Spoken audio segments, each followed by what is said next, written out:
जा रही थी, जब वीडियो पहले से आपके पास था, आप तो जिलाधिकारी है ना सौम्या जी, तो आपको पहले ये जानकारी लेनी चाहिए थी। वीडियो सबने देखा है, आपको गिरफ्तारी पहले करनी चाहिए थी, लेकिन तब आपने गिरफ्तारी या डिटेन या पूछताछ या बातचीत करना मुनासिब नहीं समझा। और उसके बाद आप हमसे कहती हैं कि पहले मामले को शांत हो जाने दीजिए, उसके बाद हम बात करने की कोशिश करेंगे, उसके बाद हम देखते हैं क्या करना है। जब इतना नुकसान होने के बाद क्या ही करना है। एक कहावत, अब पछताए होत का जब चिड़िया चुग गई खेत। अरे तो मैडम, वो अगर चिड़िया खेत में चुगी तो आपकी वजह से चुगी है ना, क्योंकि आप नहीं पहुंच पाई मौके पर, आपने ध्यान नहीं रखा। और जब पता था आपको, क्योंकि आप एक जिलाधिकारी, आपको ट्रेनिंग दी जाती है, आपको पता होता है कि क्या होने वाला है, क्या हो सकता है, लेकिन उसके बाद भी आप खामोश बन के बैठ जाती है कठपुतली की तरह। अरे क्यों मैडम, आपको एक्शन लेना चाहिए था, आपको नरेश मीणा से वार्तालाप करनी चाहिए थी, उसे डिटेन करना चाहिए था। तब तो आप नहीं कर पाई, तब तो आप हाथ पे हाथ धरे बैठी रही। उसके बाद जब सच पे धड़क की टीम उनसे बात करती है और कहती कि आप आइए एक बार और अपनी बात को साझा कर लीजिए, अपनी बात रखिए, उसके बाद मैडम कहती कि नहीं, मैं लाइव नहीं आऊंगी, मैं ऑन एयर नहीं आऊंगी, मैं तो उससे पहले मामला शांत हो जाए, वहां की जो आगजनी है पहले वो खत्म हो जाए, उसके बाद मैं आपसे बात करूंगी, उसके बाद मैं लोगों से बातचीत करूंगी। क्या मतलब हुआ इस चीज का? पहले तो आपको बात करनी चाहिए ना, आपकी जिम्मेदारी बनती है, आप जिलाधिकारी हैं। और दूसरा, अगर इस तरीके से जो घटनाएं घट रही हैं, इसको शांत करने की जिम्मेदारी तो आपकी ही बनती है, तो आपको शांत करना चाहिए, आपको सबको शांत करना चाहिए था। और पुलिस कप्तान है विकास सांगवान, वो भी साहब आने को तैयार नहीं है, जबकि पूरी जिम्मेदारी उनकी बनती है। ये जो कांड हुआ है उसके बाद पूरे मामले को शांत करना चाहिए।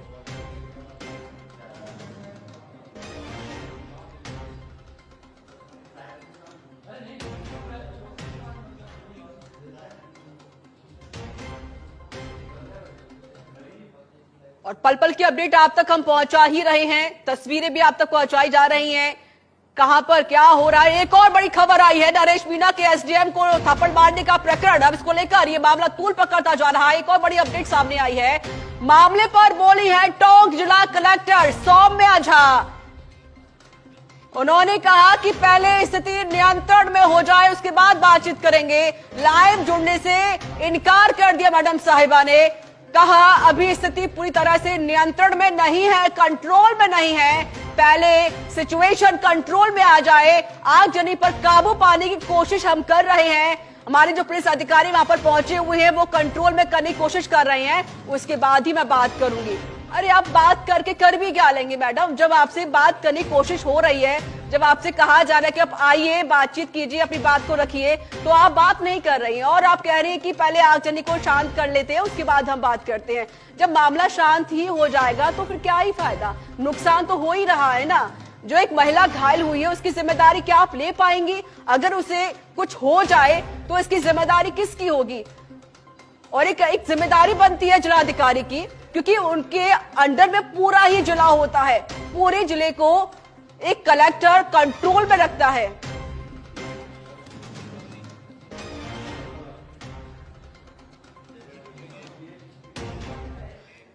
और इसी के साथ इस बुलेटिन में इतना ही। देश दुनिया की तमाम बड़ी खबरों के लिए बने रहिए सच पे धड़क के साथ। दीजिए मुझे इजाजत, फिर से होगी मुलाकात, रखिए अपना ख्याल, नमस्कार।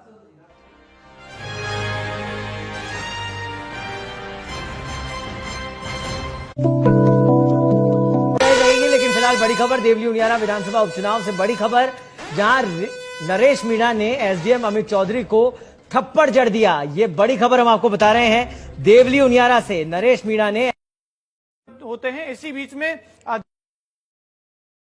सच पे धड़क और वहां का प्रशासन वार्ता कर रहा था, बातचीत कर रहा था, बजाय कि उस आरोपी को गिरफ्तार करने के। और उसके बाद जब उस आरोपी को डिटेन भी जब किया गया तो आरोपी पुलिस के हाथ से फरार हो चुका है। अब पुलिस के हाथ पांव फूले हुए हैं, पुलिस कोशिश कर रही है नरेश मीणा को ढूंढने की। अतिरिक्त जाब्ता मंगाया गया है मौके पर और अब जो है वो सब कुछ अतिरिक्त ही जा रहा है, अतिरिक्त पुलिस बल जा रहा है, अतिरिक्त अधिकारी जा रहे हैं, अतिरिक्त जो चिकित्सा व्यवस्थाएं हैं वो मौके पर पहुंचाई जा रही है, क्योंकि जिस तरीके का हंगामा चल रहा है, अगर कोई गंभीर घायल हो जाता है तो ऐसी सूरत में अस्पताल पहुंचने तक एम्बुलेंस की अगर ठीक व्यवस्था हो तो किसी भी कैजुअलिटी से कम बचा जा सकता है, किसी अप्रिय घटना से बचा जा सकता है। तो अब कुल मिलाकर पूरा प्रशासन इंतजार कर रहा है किसी अनुभवी व्यक्ति के मौके पर जाने और पूरी कमांड अपने हाथ में लेने के, क्योंकि 1.5 साल के अनुभव वाले एसपी विकास सांगवान, जिन्हें एसपी रहने का मात्र 1.5 साल का, 1.5 भी पूरे नहीं, 1 साल से कुछ ज्यादा का अनुभव है, उनसे चीजें संभाले नहीं संभल रही है। आरोपी जो सरकारी काम में बाधा डालने का आरोपी है, उनसे वो बातचीत करते रहे और जब डिटेन किया तो उनके हाथों से निकल भागा। नरेश मीणा फिलहाल फरार है और बताया जा रहा है कि जो स्थानीय नेता हैं सीएम, उनसे भी अपडेट ले रहे हैं। जो पुलिस के डीजीपी हैं सीएम ने उनसे भी अपडेट लिया है। नरेश मीणा के कई समर्थकों को हिरासत में लिया जा चुका है। कुछ लोग घायल भी हुए हैं, कुछ पुलिसकर्मी घायल हुए हैं और बहरहाल अभी मौके पर शांति व्यवस्था बनाए रखने की कोशिश की जा रही है। लेकिन सबसे बड़ा सवाल यह है कि नरेश मीणा कहां है और एसडीएम को थप्पड़ मारने का आरोपी नरेश मीणा पुलिस के हाथों में कब होगा। कानून के हाथ आरोपी तक, एक गंभीर अपराध के आरोपी तक कब पहुंचेंगे।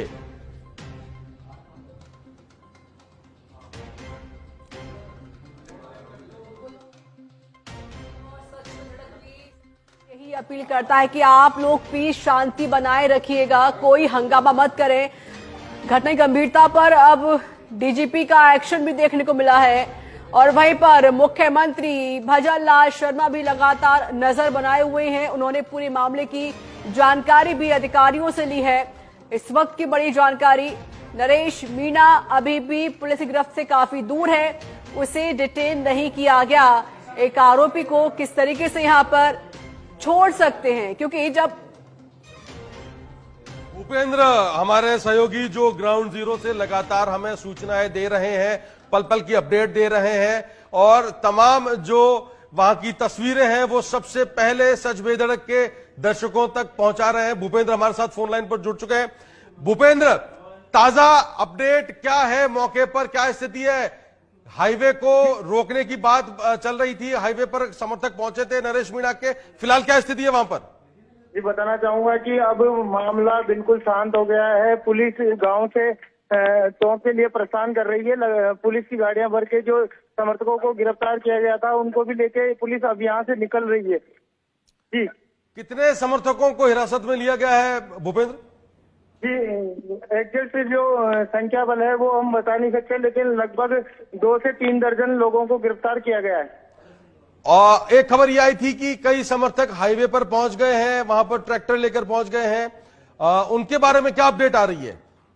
जी, बताना चाहूंगा कि जो पुलिस थी वो उन्होंने अब बिल्कुल मामला शांत कर दिया गया है। चारों तरफ से जो रोड थे उनको सबको खाली कर दिया गया है और जो समर्थक थे जो रोड पे रोका गया था उनको भी वहां से खाली करा दिया गया है। हाईवे को खाली करा दिया गया है? जी जी। जो महिला घायल हुई थी उनके बारे में क्या अपडेट मिल रहा है भूपेंद्र? जी, अभी वो सूचना नहीं मिल पाई है क्योंकि जो घायल हुए थे उनको लेके पुलिस, जितने भी घायल थे उनको सबको जो टोंक अस्पताल है वहां ले जाया गया है, तो कुछ को उनियारा ले जाया गया है। अब एग्जैक्ट जो घायलों की संख्या है, कितनी महिलाएं हैं कितने पुरुष हैं, उनकी जानकारी अब हम जुटाने की कोशिश कर रहे हैं। अच्छा भूपेंद्र, जिस व्यक्ति के चक्कर में ये पूरा मामला हुआ है वो एसडीएम को थप्पड़ मारने का आरोपी नरेश मीणा के बारे में क्या अपडेट है? कहाँ है नरेश मीणा? अभी तक तो नरेश मीणा की किसी भी तरह की कोई जानकारी नहीं मिल पाई है। अभी भी नरेश मीणा पुलिस की गिरफ्त से दूर है और ये मानो कि नरेश मीणा अभी यहाँ जो आसपास के गांव हैं उनसे दूर कहीं बाहर अपने समर्थकों के साथ निकल चुका है। यानी पुलिस की जो गिरफ्त है, पुलिस जो डिटेन कर रही थी वो पुलिस के हाथों भाग छूटा है? जी, इसकी जानकारी नहीं मिल पाई क्योंकि ये एक मात्र अफवाह थी कि नरेश मीणा को गिरफ्तार कर लिया गया है। लेकिन अभी हमने सब्जेक्ट पे सबसे पहले ये बताया था कि इसकी कोई आधिकारिक पुष्टि नहीं हुई थी और सब्जेक्ट में सबसे पहले इस चीज को भी बताया कि नरेश मीणा की गिरफ्तारी नहीं हुई है। यानी फिलहाल नरेश मीणा पुलिस की गिरफ्त से बाहर है, फरार है। जी शुक्रिया भूपेंद्र। तो भूपेंद्र हमारे सहयोगी ये जानकारी दे रहे थे कि फिलहाल मौके पर शांति बनी हुई है। करीब 2 से 3 दर्जन जो समर्थक थे नरेश मीणा के, उन्हें डिटेन किया गया है, पुलिस की गाड़ियों में भरकर ले जाया गया है और जो लोग घायल हुए थे उन्हें भी उनियारा और टोंक के अस्पतालों तक पहुंचाया गया है, जहां उनका इलाज शुरू हो गया है। फिलहाल मौके पर शांति है। जो लंबा हुड़दंग चला था उससे फिलहाल राहत है।